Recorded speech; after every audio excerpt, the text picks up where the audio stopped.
That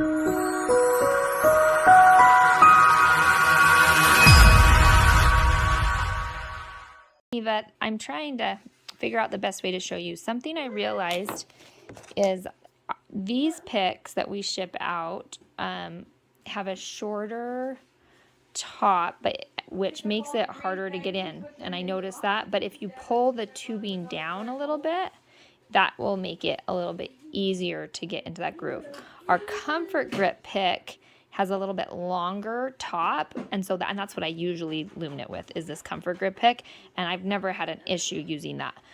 But when I started using the regular pick, where we usually put the grippy, I noticed it was shorter. So I'm actually going to lengthen that out a little bit so it's a little bit longer, because that makes it easier to use.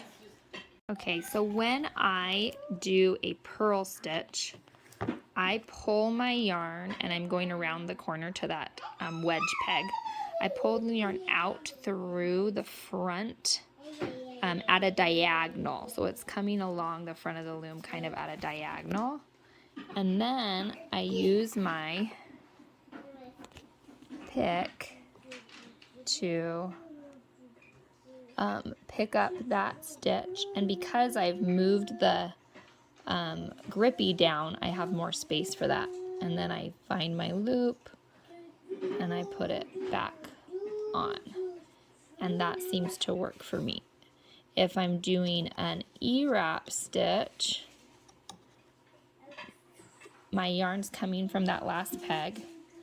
I wrap it around the back and around, and I'll wrap like 3 pegs so it has some tension.